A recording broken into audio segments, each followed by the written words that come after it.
Sky's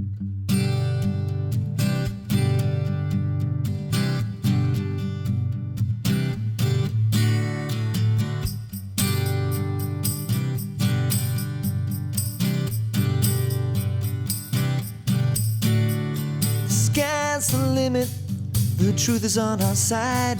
There's no time for worry, let's show the world our pride. Whether another comes up with a surprise, we all will discover where our fate will lie. On a blue wave, we rise to save the day. Only me, only you can let our hearts sail away on a blue wave. Welcome to episode 36 of TruBlu Politics podcast with Karen and Anita. And today we're going to take a little trip down memory lane and then bring it all into context as to how we got here. So I'd like to start, Anita, today's episode by quoting Justice John Roberts. Chief Justice, Thank you, John Roberts. In his address, his lecture to Georgetown Law School graduating class of 2025. So this just happened recently. The notion that rule of law governs is the basic proposition, Roberts said during an appearance at Georgetown Law. Certainly as a matter of theory, but also as a matter of practice, we need to stop and reflect every now and then how rare that is. Certainly rare throughout history and rare in the world today. Yeah, he doesn't really point fingers at anybody, does he? No.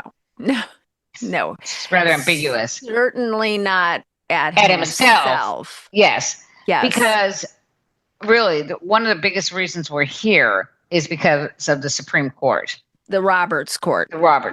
And its decision to give Donald Trump full immunity, and the other decisions the Supreme Court and other Republican-led Supreme Courts have made, decisions they have made, which have contributed to what could be the fall of democracy.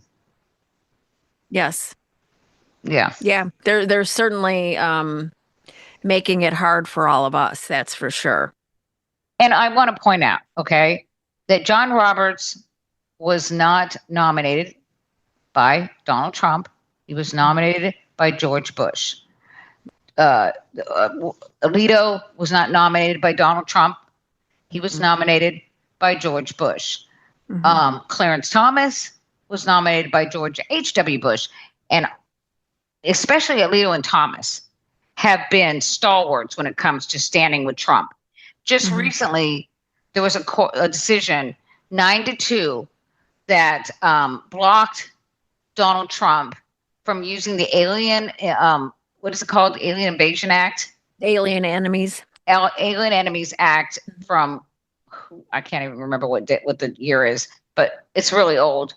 And was used to, it's only used during war. It's never been used outside of war, but stopped him from using it to justify deporting this some of these immigrants in North Texas, because a judge had blocked him in South Texas. And so what did they do? They moved over to North Texas to a friendlier judge. Yeah. And so what it is, it's I'll just insert this. So what the Alien Enemies Act of 1917, no alien enemy shall land in or enter the United States except under such restrictions and at such places as the president may prescribe. Okay, that I don't know exactly what that means. I'm sure there's more. It's been kind of tweaked. Tweaked, but it was used. Okay, there's in 1942 as well. Right, it was used to intern for the Japanese internment. Okay, that's the most famous use of it. Yep. But it's never been used outside of war. And Donald Trump is saying we're being invaded by this Venezuelan gang, which even his own intelligence departments said this bullshit. They came out and said, and guess what he did? He fired those people that wrote that report. Yeah. Because he was so angry, because it says plain as day that no, we're not being invaded by Venezuelan gangs. What was the name of that gang? Tren de Aragua. They are not part of the government of Venezuela, and we're not being invaded anyway. No. So anyway, so he was so mad that yes, he fired them. But that's what he's using as justification for this, deportation of these Venezuelans that he says are gang members, which with no due process. He's going by tattoos. It is so disgusting. Yeah. And the tattoos could be as innocuous as mom and dad. Or there was an autism tattoo in support, of ending autism that somebody had on for his little brother. Right. So this is really dangerous territory.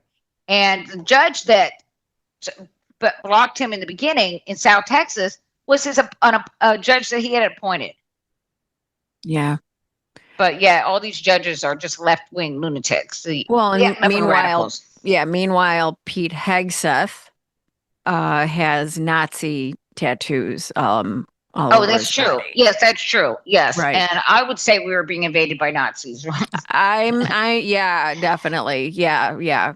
There's certainly more of them than there are of Tren de Aragua. White nationalists and white nationalists. Yeah. I feel way more under threat. Yes, by these people, and yes. And well, before and we can go and talk a little bit more about what we're all witnessing too in the street with these various kind of unmarked ICE agents, border patrol agents, wearing masks. Yeah, they're wearing masks. And let me just play this clip though, keeping it on, John Roberts here. So give me a second to cue this up. And go ahead and introduce this clip though. Yeah, so this is a clip of legal expert Lisa Graves, author of a forthcoming book about the right-wing Supreme Court. Suggests that Chief Justice John Roberts paved the way for Donald Trump's authoritarianism. So I'm going to let her speak. What John Roberts has done is usher in this new era. He basically signaled to the American people last summer that Trump could do no wrong, that he could not be held criminally liable for his actions, and that anything that constitutes an official act, a so-called official act, is immune from any criminal consequences or prosecution, both retrospectively and going forward. So John Roberts really paved the way for this authoritarian era we're in. He also did so by really systematically dismantling core voting rights protections in this country, along with other key rights. And so we have a situation where there is an apparent conflict in some ways between the Supreme Court right now and Donald Trump. But we've also seen John Roberts move heaven and earth basically to protect Donald Trump. So we'll see what John Roberts does in the coming weeks. But at the end of the day, John Roberts has laid the foundation for this authoritarianism, for this aggrandizement of presidential power, and for the degradation of fundamental liberties in this country, including key protections for voting rights, which were won through the blood, sweat, and tears of millions of Americans. John Roberts has dismantled key guardrails in our democracy. So, yes. Well, no, she's absolutely right. And also the unitary executive theory, and it goes way back once again to the Ronald Reagan administration and Ed Meese. Yep. And this is what the Republican appointed justices on the Supreme Court do believe in the unitary executive theory. That's why they vote the way they do, as far as like immunity. And now they're finding out that can make them irrelevant because they can just ignore. And Donald Trump's administration has ignored a 9-0 decision by them. So they're becoming irrelevant. So they're going to have to decide what they're going to do, because what do they have to enforce it? They have nothing. Right. Their power is theoretical. Donald Trump's power is actual. It's real. It's the military. It's the Right. the FBI. It's actual power. Theirs is just theoretical. Right. If he doesn't follow it, what are they going to do? What are they going to do? And the DOJ truly is being weaponized, and by Donald Trump, and so therefore and we're seeing it play out in real time when he defies orders from the Supreme Court. And other courts, they just ignore and, it. and other courts, they just ignore it, and nobody's going to enforce it because the DOJ is in his pocket. So, yeah. And, to, as far as the, unitary executive, that is one of the main tenets of the Project 2025 that was put out by the Heritage Foundation during the Reagan administration. During the Reagan administration, so the late 70s. So it's important for people to understand that this is, when we say that this didn't start with Trump, this is what we mean. This has been their game plan for a very long time. So the fact that we are in this moment, really, if we're looking at the history, it's no surprise. It's no surprise to any of us that have been paying attention. But then, the question is, how do we get the word out to other, to people that are confused by all this? Anita, what do you say? Just what we're doing. I think people need to understand the reason why we're telling you this is because people have to stop voting for Republicans. I mean, there is a certain sect that we're never going to, reach this Republican base of voters that are just do not believe in democracy and are perfectly happy with Donald Trump just ignoring laws and, sending people to concentration camps in El Salvador or now in Libya. But for the rest of us, and I think the majority of Americans are just appalled, right? But they need to understand they have to stop voting for Republicans. It doesn't matter. You cannot vote for Republican, no matter nowhere on the ticket, all the way down the ballot. You have to you cannot vote for, and don't vote for libertarians either, because that's the same thing. Well, and they're, libertarians, they're full of shit.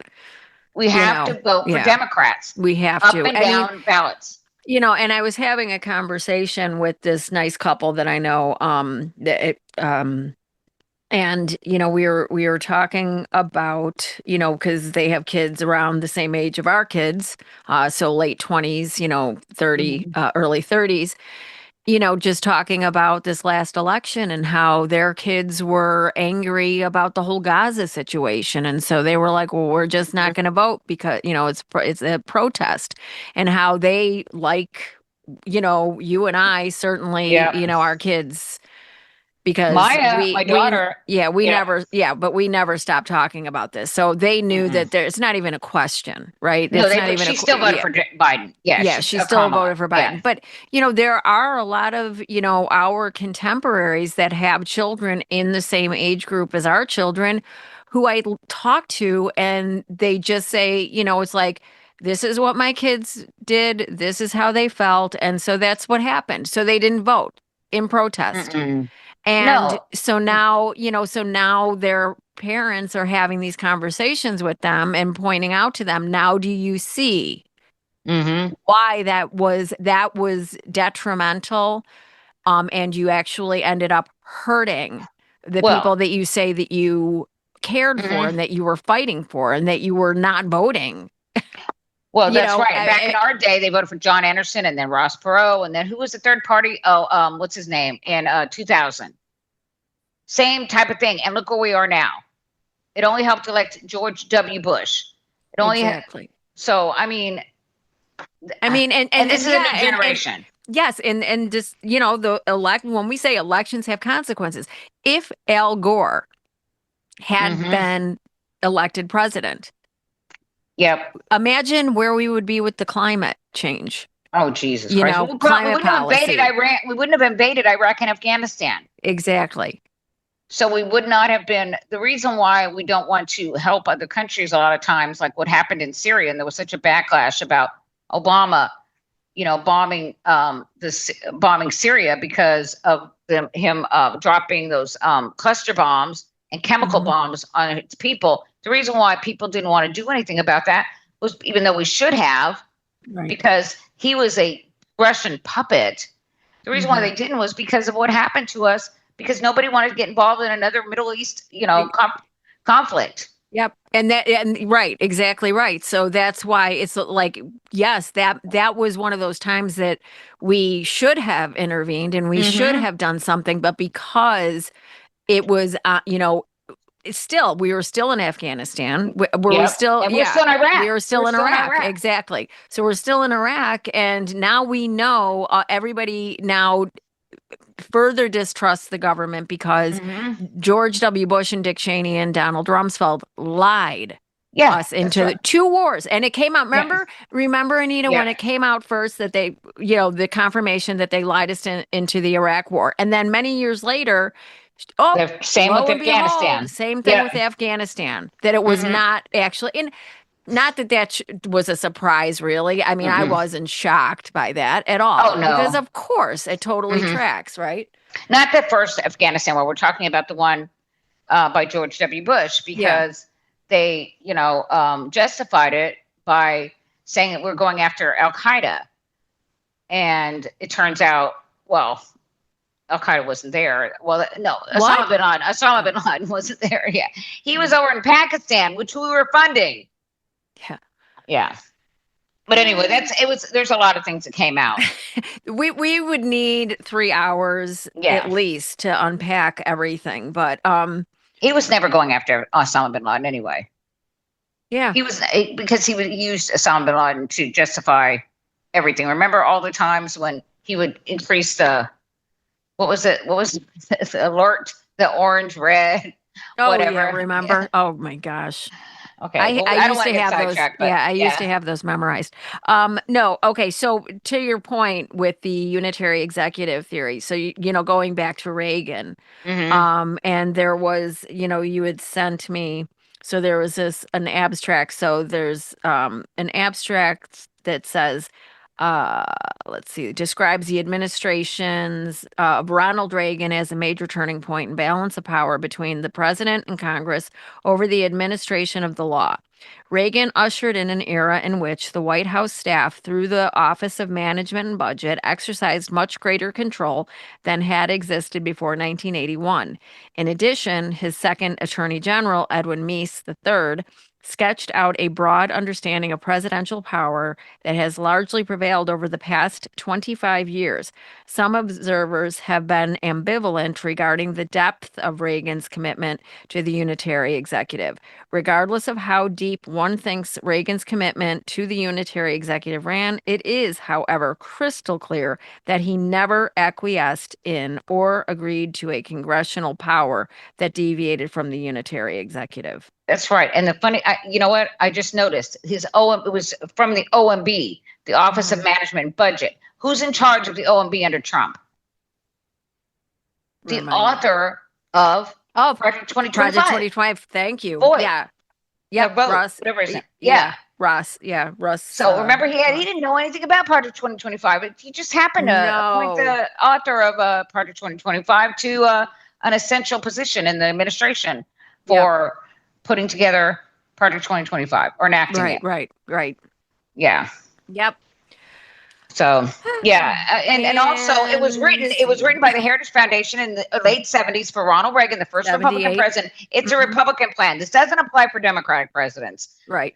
So this again, a reminder so people understand, this didn't start under Trump. This started in the late 70s under Reagan.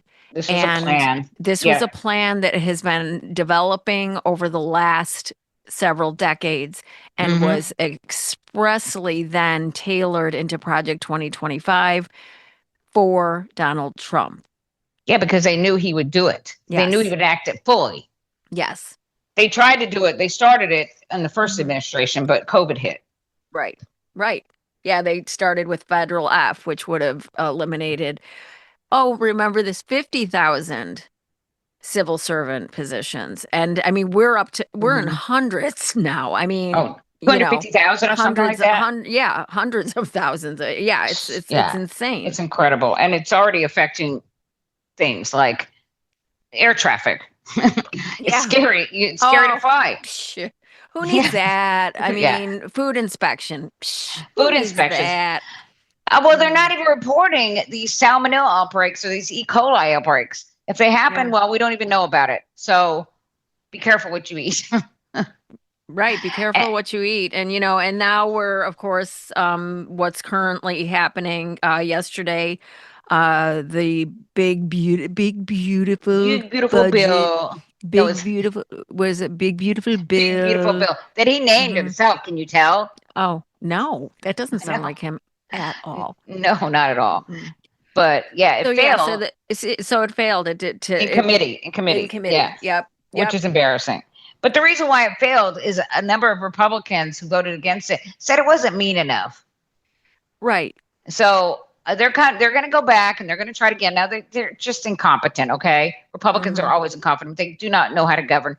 They do know how to enact tax cuts. That's what they wanted. As remember, in 2017, when Donald Trump was there before, what was the only thing they really accomplished?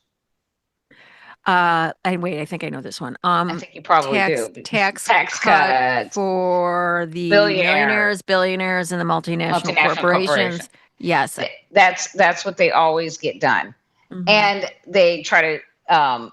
That's how they justify it by trying to cut spending. But Anita, I had $43 extra in my paycheck, so. You did? Yeah. Did you really? Oh, you did. Oh, I didn't. Yeah. But yeah. Well, that's right. No, yeah. Don't you remember? But those sunsetted. Those sunsetted. So corporations kept theirs. Okay. Yeah. Oh no, I know. Yeah. No, and I'm not saying that. Honestly, I'm kind of making. I know. I'm making fun of it because it's nothing, and but this is the problem. I literally had somebody say to me, I mean, hey, I'm getting $43 extra every paycheck, so I'll take it. That was a win for this person. I'm like, yeah, it was temporary expires. Too. Yes, that expires, and these don't. Theirs don't. Do you understand? So there's a reason why they put that in. It's a what do you call it? Poison pill. Hook. No, yeah. Bait and switch. Bait and switch. Yeah, bait and switch. Thank you. Yeah.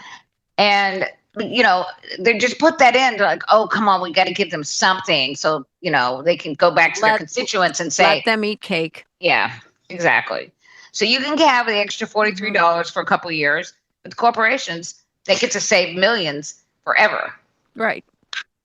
Exactly right. So as we were saying, this did not start with Trump. It's, we can go back to Reagan and, with the Reagan administration's budget cuts and their impact on the poor. And so you sent me this article. Well, we don't have to. Yeah, go ahead. No. So was there anything specific in this that you wanted to talk about? No, I just want to make a point that this is something that goes way back. Ronald Reagan's, he had the same thing. He had the same kind of policies as you're seeing now, as you saw with Paul Ryan, as you saw under George W. Bush, as you saw under George H.W. Bush. This is Republican it's orthodox. Republicanism. Yep. Yes, it is what they do. They don't care about anything else but getting into power so they can cut taxes for billionaires and multinational corporations. I used to think they used to say they believed in national security, that they believed in a strong defense. They don't even care about that. The people that they want to get rich sometimes are weapons contractors, military contractors, defense contractors. Well, if it makes their friends rich, they're all for that. Yep. But as far as and back then, so the specific cuts were to food stamps, Medicaid, Medicare. Yep. With the same stuff. Social Security. Yes. Yep. They increased he stopped. He started making Social Security taxable income. That's one of the things Reagan did. He also he raised the age for eligibility for Social Security, which is a cut, right? There was a number of things that he did, but this kind of and he's Ronald Reagan's the one who said what the 9 worst words you can hear? I'm from the government and I'm here to help you. I'm from the government and I'm here to help. Yeah. Mhm. So he brought upon this he also legitimized this anti-government Sentiment. Sentiment. And yes. and distrust of government, Yeah. Right. which was, yeah, we're still feeling the effects of that today. Yeah. And we carry it through to the 1990s. So this article by Mary Claire Jelinek, I don't know how to pronounce her name, but but anyway, that's okay. but She'll never know. as of April 18th, 2011, that's when this was published. House Republicans resurrected a 1990s era fight over food stamps in their budget approved last week, arguing that any serious attempt to cut spending must include an overhaul of government programs that help needy families pay for food. Mm. Yeah. So Congress already has started cutting some food programs, including reducing the Women, Infants, and Children program by $500 million. Yep, WIC. As a part of a deal on this year's budget. And last year, more than $2 billion in future funding for food stamps was redirected to other programs. All these things, these cuts are also bad for the economy. Okay, because what Republicans do is when they cut taxes for the richest people, and also they, we're not talking about this right now, but they cut the IRS, which also means a loss of revenue. But they always cut taxes for these billionaires and multinational corporations, so we have less revenue, and that's why we have these ballooning deficits under Republicans. Yeah, and even you cannot equal it with spending cuts, because they're too large. Okay, there's just some things they can't cut, and like the biggest things are Social Security and Medicare, but they try to every time, right? Yeah, and Medicaid, but also, when Democrats come in office, you need to understand this. When they come up and they want to spend money, they're spending it on the American people. Yep. And it's good for the economy, because for every dollar that we, taxpayers fund SNAP, we get $4 back. It's the same with unemployment. It's the same with all of these different departments and the policies that Democrats want to fund. Yeah. But Republicans, all they want to do is cut revenue, is starve the government. Yeah. And it's bad for the economy. It just is. Yes. And therefore, it's bad for the economy and it hurts people. It has real impact. Yeah, it has real impact. But it does both. That's been it's the common thread. This whole, and so, I'm looking at this and now I'm like, this is kind of like triggering the memories to this. I remember the charts, when they went after the Farm Bill, when they were making all these changes. And so that was back in 2012, right? Let's see, that budget, that proposal, let's see, hold on. I'm going to read this real quick.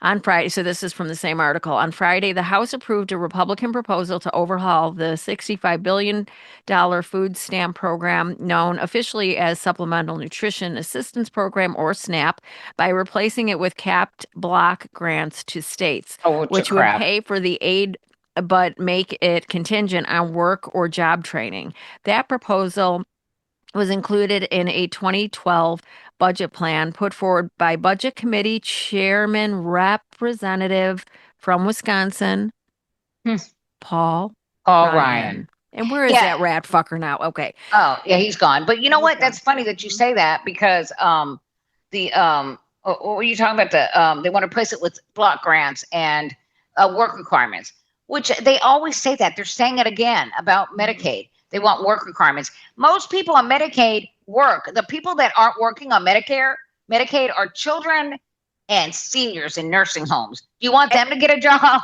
Well, and here's the thing, though, that is so obvious about this too.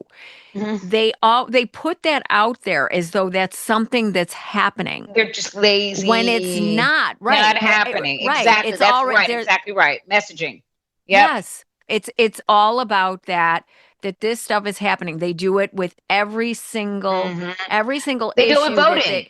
They do it with trans Vote- people. They yeah, do it with trans people too. Yeah, like they have to be. Oh, women have to be protected in bathrooms. It's not happening. It's not happening. Trans Exactly. women are not attacking people in bathrooms. No, you know what my biggest issue when I go into the women's bathroom is? Well, toilet paper. Well, toilet paper, but also, did the person that went in there before me pee all over the seat?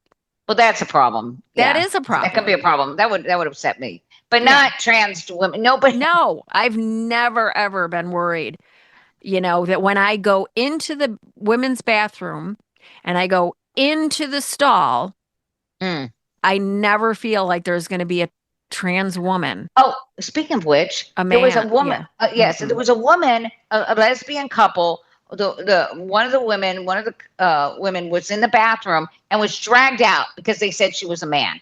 Yeah. That happened. It was in Right. Minnesota, I think.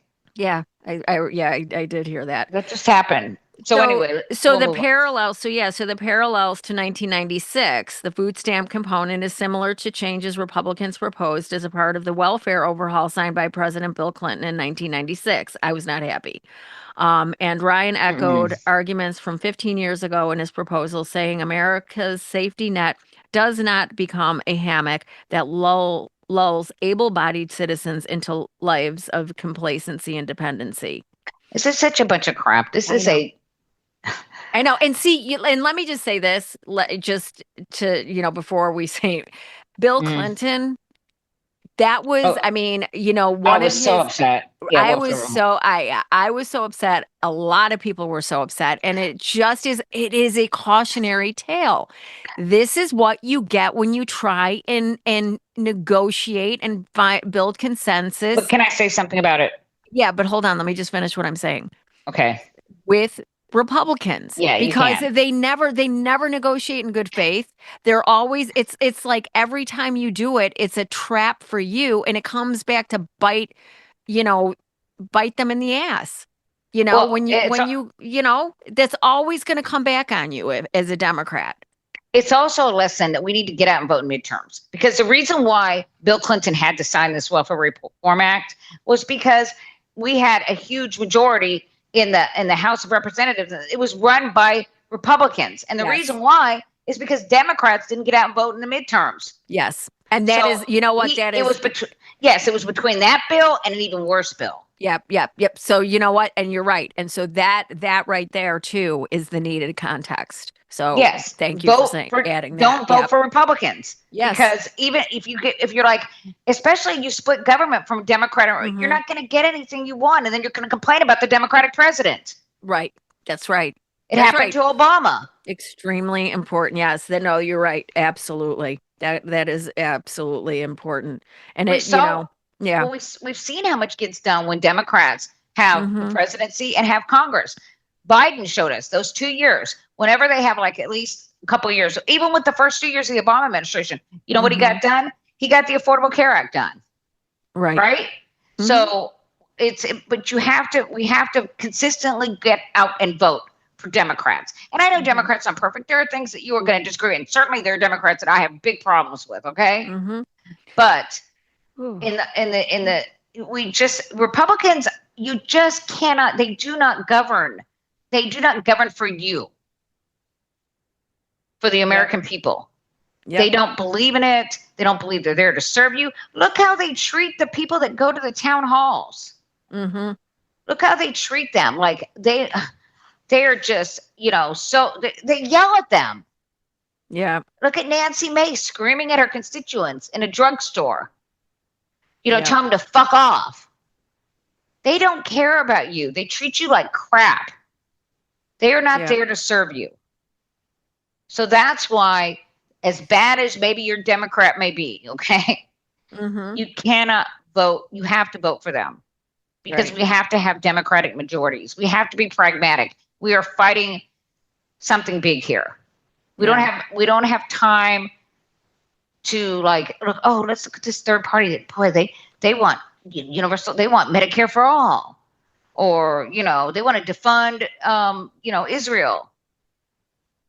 So, I mean, all those things may be worthy goals, but right now we just can't be divided by that. Yeah.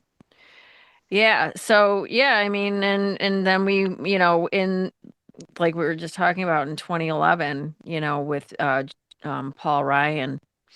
Um, Yeah.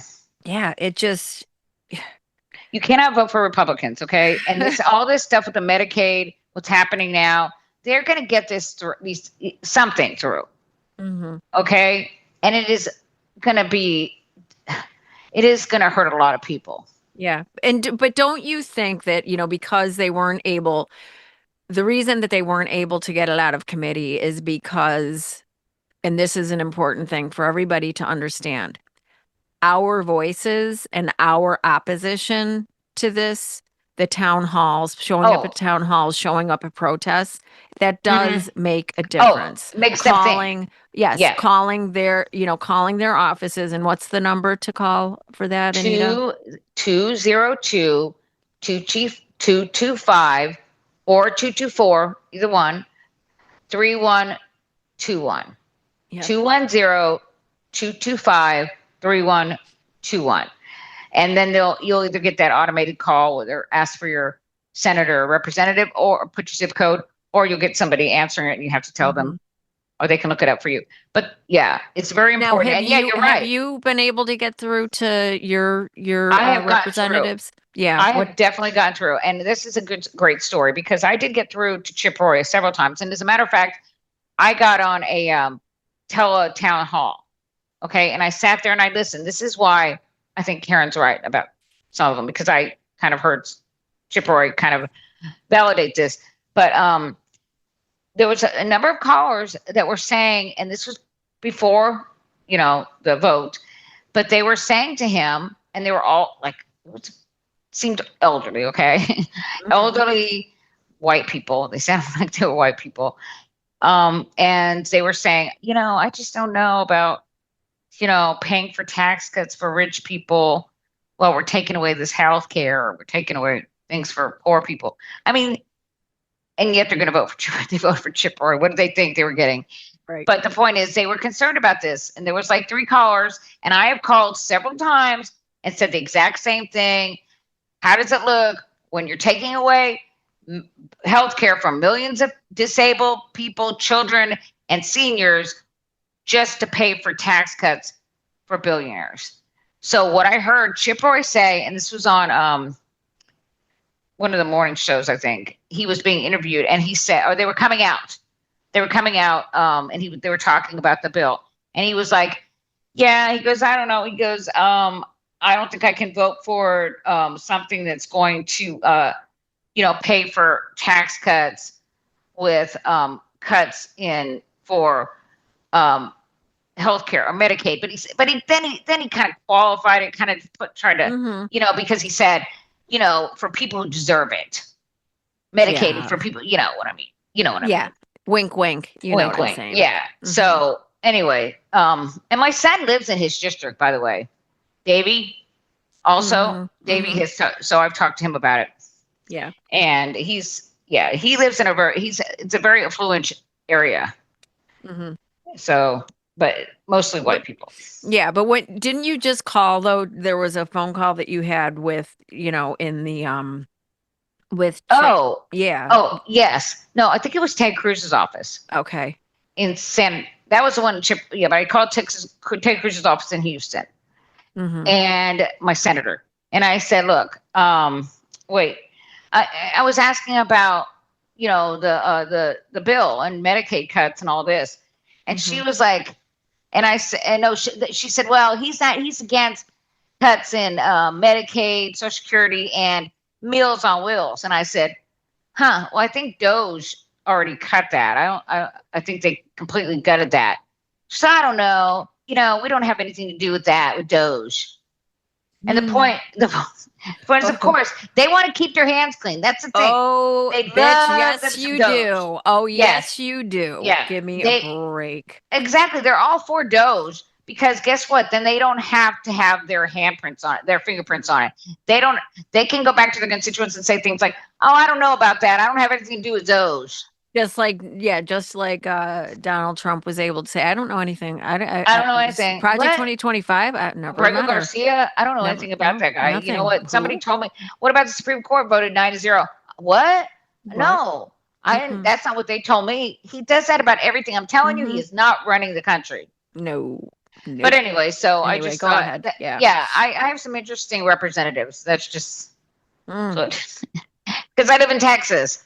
So But and I didn't you feel on that phone call, if I remember, if it's the same phone call I'm thinking of, didn't you feel somewhat that the person that you were speaking to was kind of yeah. in agreement with you, or didn't? Oh no, that was a different one. Oh yes, I called Ted Cruz's office another time, and I was saying because I call a lot. They know me. They know anyway, but they don't know me for sure. Yeah. But we should all be doing this. Yes. So I called and I talked to their office in Houston, and we were talking about different how we're gonna that this was gonna be a deficit buster because I was talking Republican speak. Okay. You do have to do that. You have to do sometimes. that when you're talking Yes. to and then you take a shower. Yeah. Yes, exactly. We wash them out. That would soap. Yeah. But I was talking to him about, but those deficits, and he was asking me, and he actually admitted to me that they're going to get Medicaid, and he also admitted to me when I asked him about, well, there's no tax. What about the tax cuts on for tips? Tax, no tax on tips, no tax on overtime. And he goes, how do you feel about that? He actually asked me how I felt about that. I said, well, it's good in theory, but won't that be a deficit buster? You remember Republicans speak. Won't those be deficit busters? And he's like, yes. Those, let me just tell you, those would explode the deficit. And of course, the no tax on tips, no tax on Social Security, overtime, Social Security, none of that's in the reconciliation package because you know what? Then it would be deficit busters. And they can't have that because they need all the money they can get to cut taxes for billionaires. That's all they care about. That's all they care about. But wasn't that one of the promises? Holy shit, this is a horror show. And honestly, we couldn't do this without our loyal listeners and love hearing from you. So please, please give us some stars and a review if you are so inclined wherever you get this podcast. I know that we are all feeling the pain of this second felon 47 occupation. Anita and I really, really understand the assignment, and we want to be here for all of you, our loyal listeners. Without you, we couldn't make this happen. We could not keep this running. So, TruBlu Politics is sponsored by, of course, our wonderful TruBlu crew of listeners and our supporters on Patreon. As a small startup podcast, our Patreon members help us pay the bills to keep our podcast running and also allow us to keep investing in equipment upgrades for even better quality content in the future. We all have our day jobs. I know I have a day job, and that requires a lot of my time, but I want to be able to devote as much time to having these conversations, getting the word out, fighting the good fight against tyranny. So much of this is reliant on our community of progressives and road warriors. So when you sign up as a monthly TruBlu crew member on Patreon at even just $5, you instantly unlock our private TruBlu pod chat and full episodes a day earlier than everyone else without ads in the middle. Upwards from there, we've made even more perks available, like having your name shouted out at the end of our show and a personal Zoom call with me and Anita to discuss ways to overthrow convicted criminal felon 47, Elon motherfucking Musk, and the GOP. If you could please become a Patreon subscriber at any level, go to patreon.com/TruBlu. That's TruBlu Politics Podcast. We love you guys. Stay strong and stay in the fight.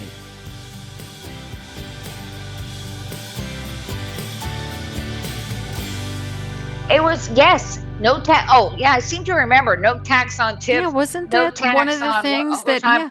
Oh my gosh. And I'm going to just say, and So mad at I hope she Kamala. doesn't mind, but I remember Krista, Yeah. you know, who, the screener for Stephanie Miller's show. Mhm. And I remember talking to her, and she had a coworker who was waiting in line to vote. Mm. And while she's waiting in line to vote, she gets into a conversation with this woman in line. And this woman was a Black woman, and they start talking about the, about Kamala and about the tax on, what was it? No tax on overtime. Yes. And so this woman was due to retire next year, and she said that she was going to vote for Kamala, but after she talked to this woman about that subject, she decided to switch her vote to Trump because she was going to need her money That these people are so for stupid. First retirement. of all, yeah, it's just so Yeah, stupid. First of all, but you see yes, how that, but they're wonder dumb. what They don't even she's know how saying government now. works. Yeah. No, but see, the thing is, unless she worked for the federal government, so Donald Trump can't cut taxes on her overtime. Can't say no tax on overtime. If you work for, and by the way, what he's done is gotten rid of overtime. So it's irrelevant about the tax on whether or not there's a Right. tax on overtime, because you're not going to get any overtime. Right. He cut 250,000 jobs, and he's so-called, it's not streamlined. It's basically working. No, it's inefficient and it's broken. Yeah. Now it's broken. Now now they broke it. So it's all a bunch of bullshit, and that wasn't even included, because you know what? That would be a deficit buster. This tax cut for billionaires, a multinational corporation. Well, that's $5 trillion, but we got to do that. You know, and Moody's, by the way, because of that bill, has downgraded our credit rating from AAA to AA. Right. So now even any kind of loans the United States has will cost more money because it will have higher interest on it. Yeah. So, these have their consequences to Republican rule. Okay. Right. And they may be little, kind of things you don't think about. Well, things that you don't think about, and but it really does speak to, we talk about messaging all of the time, and just how that's all he needed to say. He didn't need to back it up with any kind of action, and and it doesn't seem to matter to these people. Because nobody asked him how. Nobody asked him. Nobody asked him how he was going to bring down prices. Nobody. Exactly. He kept saying he was, on day one, I'm going to bring, and of course it was all bullshit. And people like me were screaming, ask him how. He has no plan. And the plans that are out there are actually going to make inflation worse. And that is why it's so important, because of voters like that literally she made a snap decision. Yeah. Just a snap decision based off of a conversation that she had with somebody in line, because she doesn't know anything. And why doesn't she know anything? She doesn't know anything because the media never did their job in pushing, in challenging anything that Donald Trump was saying. Yeah. Right? That's also the problem. It's her responsibility. That's true. That's true, because even if she had seen media coverage, she would not have heard anybody challenging him. But also, a lot of these people are just lazy. They just don't find the time. It doesn't take long, Karen. It doesn't take long. This is your issue. If your issue is, I don't want to be taxed on my overtime, then you should find out. Right. So then there's, but we do have to be, okay.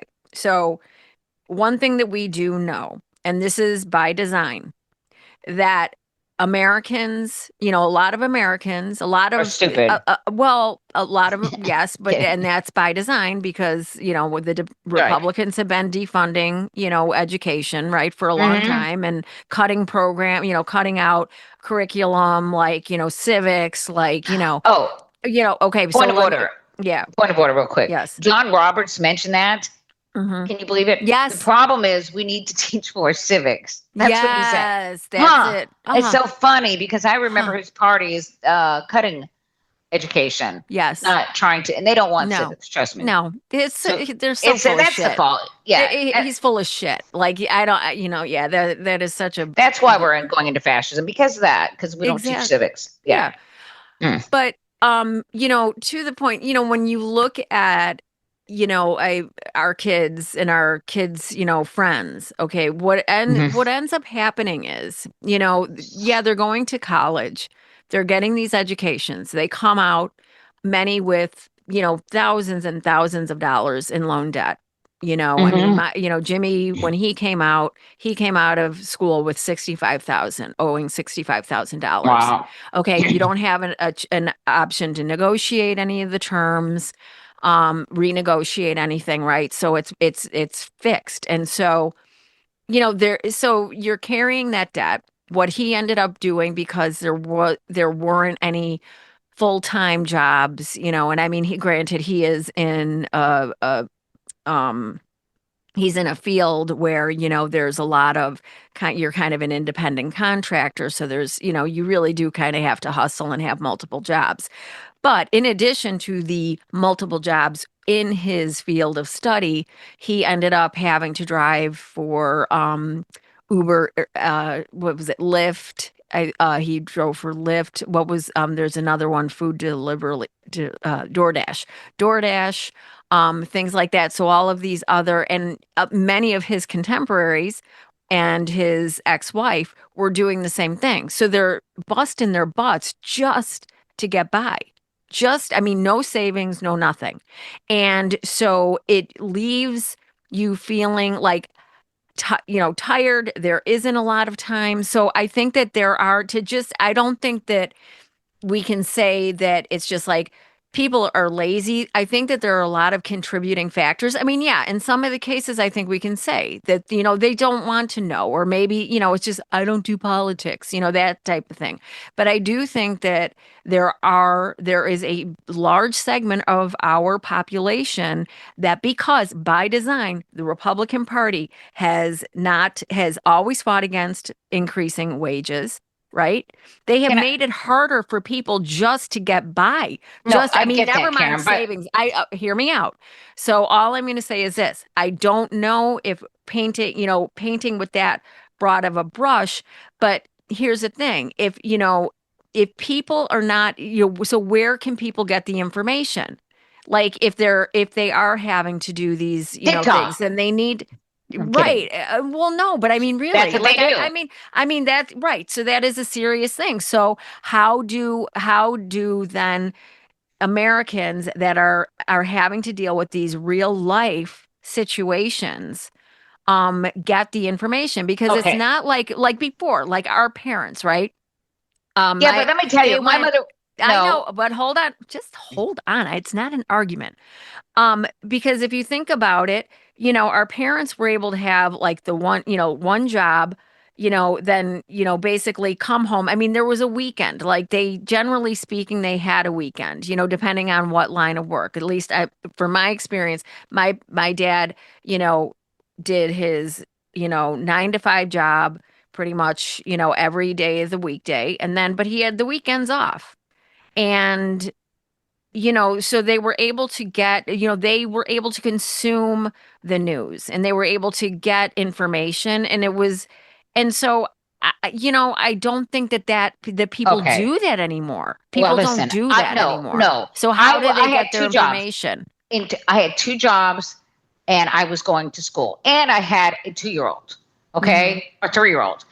My mother wasn't around. My parents were divorced. And I managed to keep up with the news, okay? And we didn't have the internet. I didn't have it at my fingertips, okay? These people have it at their fingertips. If they wanted to take the time, they would. They sit down and they watch The Bachelorette, or they watch TikTok videos, dancing, people dancing, or whatever it is they do. They do not. We have to entertain them now in order for them to watch the news or to get information. It doesn't have to necessarily be the news. But we have to get information to people. We have to be entertaining. But yeah, no, I did it. You can do it. I know, sure, there was Ozzy and Harry World, but they didn't have information at their fingertips back then either. Right. And they also didn't have, like you said, you've said a number of times, Fox News. They didn't have Fox News. We didn't Yeah, have that's Fox right. News. So we didn't have Fox News. We didn't have social media where there has been micro-targeting. There's been, misinformation Lots also. of propaganda. Yeah. Lots of propaganda. So really what it boils down to, it's figuring out where are people getting, where are these people getting their information, and then working on getting accurate Teaching media information. literacy. But we need to teach media literacy. That's it right there. Yep. Yeah, because there's too many people who do not know when something is bullshit. They just take it at face value. If it's on, I've heard people, it's online and they repeat it, not checking it out, not looking for the source. That's, and just knowing when you're being bullshitted, but we need to, and knowing what sources are good. That's media literacy. Understanding what sources are reliable sources. Right. So we need to do a better job at that. They teach that in other countries. I think it's Iceland. Teach your kids that or your grandkids that. Buy them books I want about to it. say, now I'm thinking about it. I was just having a conversation with one of the guys at coffee, and his kid was taking a summer school class on identifying misinformation, online information. Mm-hmm. Yeah. So that's important. Do that if you have it available. Put your kids in that. There are books. David Pakman has books about it for little kids to start teaching them how to think critically and how to understand media, to have them be media literate. Yeah. So it's important, but I'm sure you can go to the library if you have to, and look for different sources to help you with that. There's this is I just found this for example, Teachers College of San Joaquin. And it is evaluating online sources, checking facts, and identifying misinformation. Yes, that's so important. KQED. Yeah. No, I think that absolutely that is 100%. We should be teaching it in school. Yeah, that I think that is the huge takeaway. It's and being able to decipher. Propaganda from, propaganda, and then also, and also just like being able to, but as far as, getting back to, the media though, and not challenging Trump, yes, because that they would do it to Biden, that they would do it to Kamala, right? Know that they have always done it to every single Democrat whenever the Democrat is in the hot seat, but they always leave it right there, or they never ask the question to begin with. Well, they didn't ask Donald Trump how he was going to lower prices, even though his plan would raise prices. Right. We saw the debates. We saw the Biden debate where Dana Bash and Jake Tapper just sat there while Donald Trump just spilled lie after lie after lie. I don't know what to do about that, because there's a free speech, First Amendment thing. But, and this has been, I think, by the Supreme Court, has decided that they can lie to you. Or other courts have decided they can lie to you. Fox News has gone to court several times, and they've said they can lie to you. Tucker Carlson, when he was being sued, the judge actually ruled that who would believe this? It was so outrageous. Right. Well, that's what his assertion was. Well, that's what they said. That's how they ruled. Yeah, no, I know. Nobody would believe this. And they because Tucker Carlson said, well, because he said, who would believe me? And we're an entertainment. They, because they're an not real news. Yeah, we're not real news. So why, why who would believe me? That's on, that's on the viewer. You That's know, just but their name. so then it begs the question, well, then why the hell, and I guess what, because the FCC doesn't really have authority over it, It that has they no don't have teeth. to, where they don't have to even put in a warning label, Mm-mm. you know? No. And Fox News Yeah. has been sued and just paid out a fine Yeah. for lying. Yeah. Okay, they are not news. That's why I said propaganda, because if they ask you, oh, tell us what we're lying about, aside from the election stuff, it's hard to pin them down, because what they do is propaganda. They Mhm. spin it a certain way, Right. and they'll invite guests on who will just lie or spill conspiracy theories that are bullshit, but Mhm. so they don't have to take ownership of it. Right.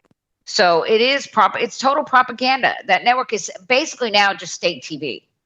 Oh yeah. Without They are just and they complete. they have been for some time, like the last administration too. Well, they always are. Under the Bush administration, they were state TV. They Mhm. told us the Iraq War, Mhm. and all they're anchors, and they complained about Keith Olbermann and Rachel Maddow. I'll never Mhm. forget this. Like, oh, they were in the tank for Obama. These guys were literally the Bush. They were meeting with Sean Hannity, Glenn Beck. They were having rallies where George Bush would call in on this big jumbotron and talk to them and talk to the crowd. Yeah. And even the Tea Party rallies, they were totally promoted by Fox News. Mhm. These guys, when there's a Republican in office, that's who they work for. And even when there's not a Republican office, they still work for the Republican Party. Yeah. So Yeah. it's just ironic, or it's projection, when Donald Trump calls MSNBC MSDNC, which is Right. ridiculous. Right. If you watch MSNBC, you know that they're not equivalent, and that's why I got so mad at Brian Karem for saying that, Yeah. because Yep. they're definitely not propaganda for Joe Biden. I can tell you that much. Yeah. So, okay, so getting back to, the then and now. So, Mm-hmm. now the budget bill, the Yeah. House Republicans budget bill. This is from hold on one second. Okay. This They're is calling it's a reconciliation bill. So if you hear that, that's what they're talking about. Yeah, that's what they're talking about exactly. So wait. Oh my gosh. I'm sorry. Hold on. And they call it This is by reconciliation bill. this is by the Center. Okay, so the Center for American Progress, Bobby Right. Kogan. So I'm just gonna so the headline: the House Republicans bill guts basic needs programs for the most vulnerable Americans to give tax breaks to the rich. The Mm-hmm. House Republican budget plan would eviscerate Medicaid and food assistance and shift resources toward the wealthiest Americans. The update, this is from the 12th. So earlier today, House Republicans unveiled the final parts of their partisan tax and budget bill. Their proposal would dramatically reshape America for the worse. It would implement the largest cuts to both Medicaid and the Supplemental Nutrition Assistance Program, SNAP, in history, kicking millions of Americans off their health insurance and taking food stamps away from hungry children. It would raise household electricity costs while trapping most middle class and poor students in greater student loan debt to afford a higher education. And it would make all these changes as a means to partially offset tax breaks that disproportionately go to the richest Americans, giving households in the top 0.1% a multi-hundred-thousand-dollar tax break on average, while increasing deficits by trillions of dollars. Taken as a whole, the bill would add trillions of dollars to structural deficits despite these enormous cuts to critical services. If enacted, this would be the largest transfer of wealth from the poor to the rich in a single law in U.S. history. Jesus. Yeah, the largest Medicaid cuts in history, the largest SNAP cuts in history, higher electricity costs. Here we Yeah. go. Here, wait, spending more on travel if you want to get on a plane, higher cost of financing college, tax break to the rich. So, Mm-mm. conclusion, taken as a whole, this bill would harm Americans, particularly the most vulnerable people, and leave the country worse off. It would lead to preventable deaths by taking health care away from millions of people. It would worsen food insecurity by taking food away from the hungry, particularly kids, because they care so much about kids. Yeah, they love kids, They children. love kids. Well, they love the unborn. They hate Yes, not so that's much about it. kids. Yeah. Yeah. It would leave the United States on a They don't- significantly worse fiscal Sorry, can I just say trajectory. something? Yep. Point of order. Because unborn children don't need to eat. So No. that's why they care about those kids. They don't have to do anything. Go ahead. Go ahead. It would leave the United States on a significantly worse fiscal trajectory by adding trillions of dollars to structural deficits. Budgets showcase our morality because they force governments to decide how to prioritize limited resources. The House Republican budget plan would shift funding away from the sick and hungry and instead toward the wealthiest Americans. So then and now, not a lot has changed. It seems to be a common thread, and they have been doing this forever. So when in the name of Jesus, in the name of Jesus and Yeah. America, right, America, yeah, yeah, and I mean, there, we could easily fill 3 hours. Yeah, just telling you about how horrible this bill is The too. then and now, and just all of the horrible things that are happening. And not to leave to this episode without bringing up the very scary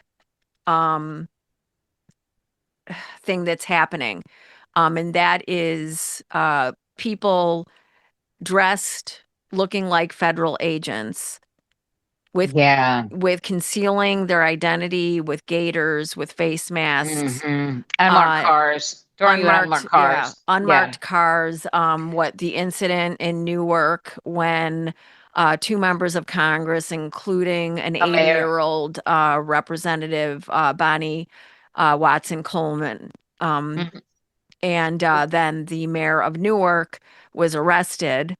But this 80-year-old representative was pushed around and roughed up, and now they're talking about going after the 2 members of Congress that were there, and they charged the mayor of Newark with what was it, trespassing. Oh yeah, and he right, and you can watch. It's on video. Yeah, it's all bullshit. But they're also, and they're doing it with the when they're going after these the people that they're targeting for deportation as well, and detention and deportation. They're doing it with that judge. Okay, even though Kid Rock's restaurant was just about to be raided, and so they warned the employees, undocumented employees, which were several, not to show up for work or to leave. Yeah. So kind of, I didn't know why the FBI thugs didn't come and drag the owner of Kid Rock's restaurant out for obstruction of justice. Well, sure. I mean, because they're trying to go after AOC for giving, these are your rights. If ICE shows up, these are your rights, right? They're going after James Comey for something he posted about 8647, which is, by the way, they had actual T-shirts. The Republican Party, 8645. Sure. And there are several tweets from prominent influencers and Republicans saying 8645, which was Joe Biden. But we're not whiny little bitches. And, no, he was 8646. 8645 was Donald Trump's first term. I'm sorry. You're right. I want to make sure that's clear. But, he talks about this because he wants to get people to sympathize with him, which is such bullshit, so that we'll be distracted. So, because he knows his poll numbers are plummeting. He knows that this whole $400 million gift from Qatar, a bribe, from Qatar looks bad, and he knows his poll numbers are going to show it.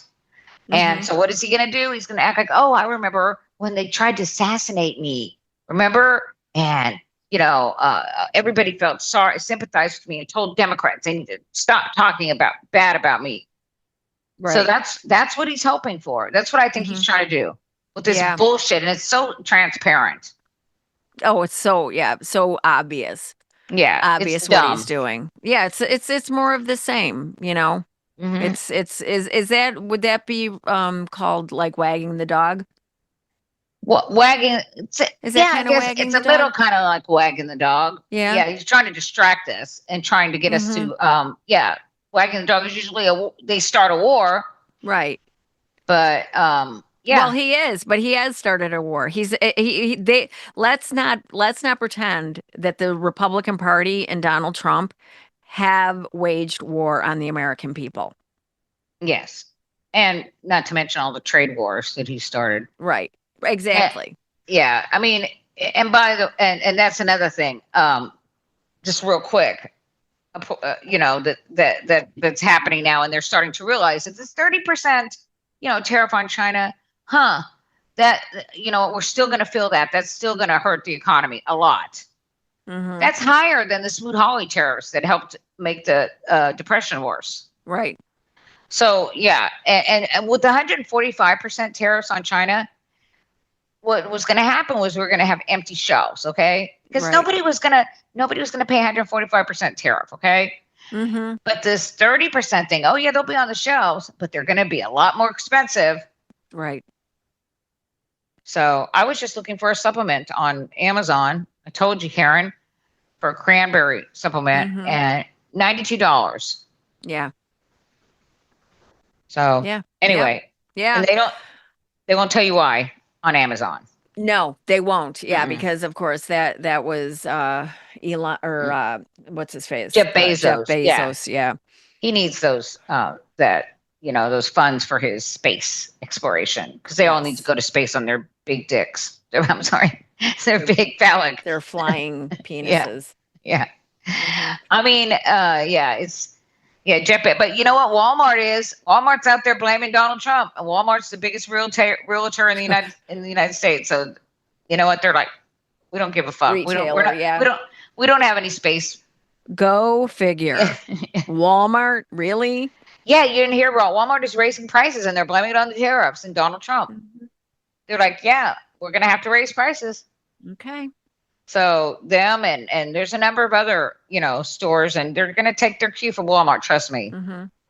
Yep. What did I say? Realtor? I mean, Yeah, you said realtor, but I'm sorry. yeah. I mean, yeah. Yeah, you know what I meant. I do. I do. I don't know what it is. I'm saying wrong numbers, wrong. I don't know. Maybe it's like Mm. we haven't been sleeping and we I know. haven't, yeah. Too much anxiety. Too much Yeah. anxiety. Exactly. So, well, on that note, I mean, there's so much that we are going to be dealing with in the coming weeks and months. Mhm. And, we couldn't do this, honestly. I couldn't do this without you, obviously, Anita. Thanks, And, Karen. I'm back at you. Same and here. I have to say that, we just have to keep our heads on straight, do self-care, meditate. Oh, talk about your meditation class.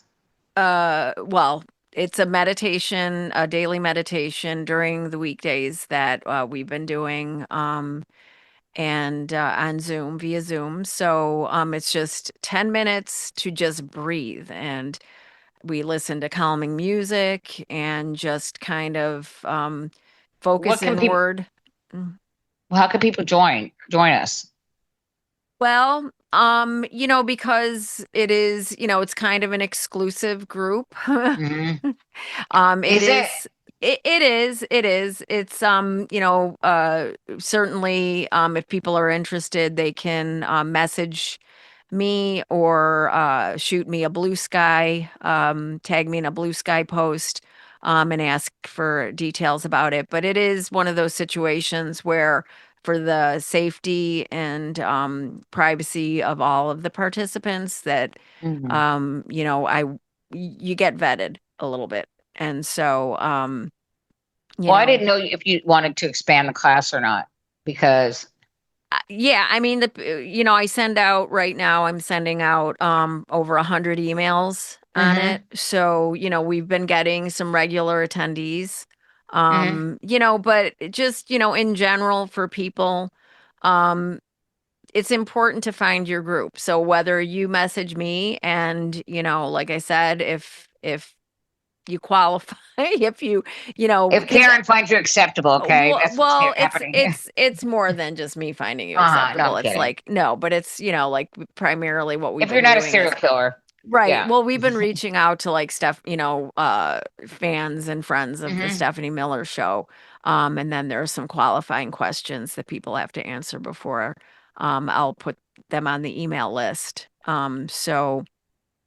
But that's just one group and that's just one opportunity for people. So, otherwise, shop local. If you aren't in the Stephanie Miller community, which I think a lot of our listeners are, but if you're not, you know, um, still reach out. I can try and, get people in for sure. But, otherwise find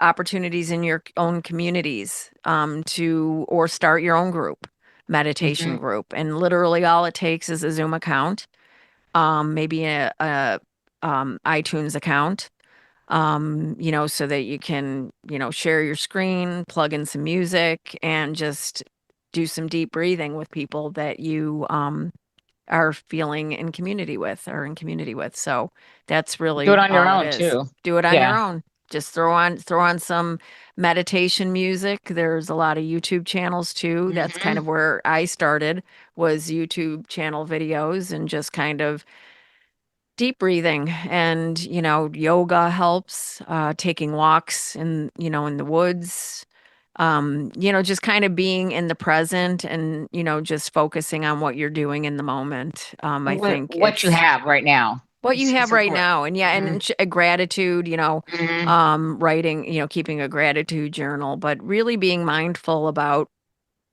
yes, we have a lot of shit coming at us, but there's a lot to be grateful for, and there's a lot to celebrate, and there's a lot of joy to be felt just in our personal lives. And so I think that it's important right now, and it is an act of resistance to be in that moment and to feel all the things and just to know that all things pass and I hope.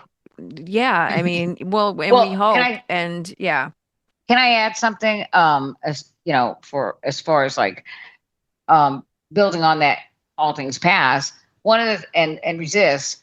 On June 14th, just in case you didn't know, that's Donald Trump's big, beautiful military parade for his birthday, and it really is kind of, I think, just just right in our face authoritarianism.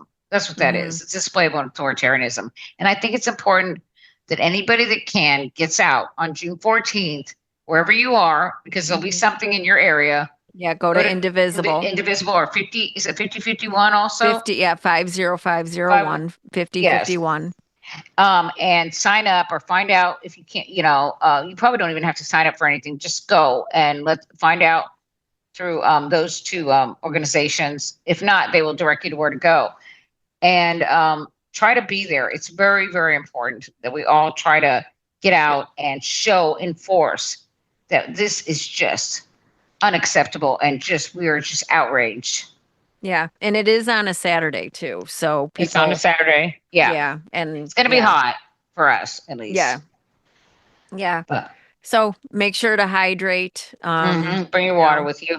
Yeah. Yeah. And Fresh. everybody, yeah, stay safe. We will be back on before that, so we'll talk a little bit more about that in episode 37.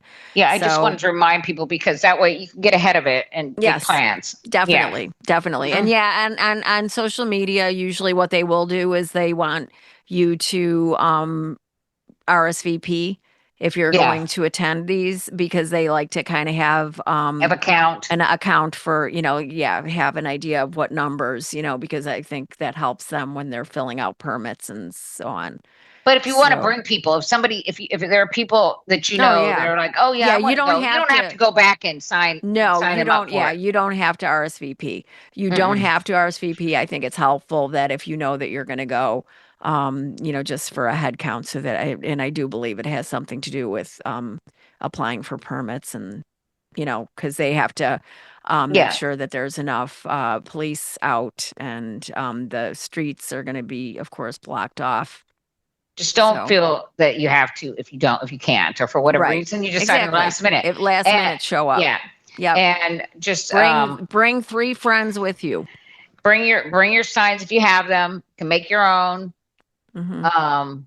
But yeah, bring 3 friends if you can. Bring 4, 5, 10 friends. As many as you can. Or 1 if you don't have any, or 0 if you don't have any. If you don't have any friends. No friends. Karen, will you come with me to the protest? You have friends. No. You do. I'm bringing my family. I told you to move to Chicago. All right. I know. I have plenty of friends. Yeah. All right. Well. Okay. Well, on that note, thank you everybody for listening. We really appreciate you, and it's always nice to hear from our listeners. So if you would like to send us an email, our email address is trublupoliticspodcast@gmail.com. Certainly like and give us some stars, subscribe to our Patreon. You can be, just sign up at any level. We appreciate you. We appreciate you. We all need each other, and we need you guys. And hopefully we're talking about and giving some content to you all that will help you get through this really horrible time. So hopefully. Yeah. Anyway, we thanks, gotta do Anita. it together. Yep, that's Thanks, right. Karen. Si se puede. Okay. Si se puede. Talk to you next time. Okay. Bye-bye.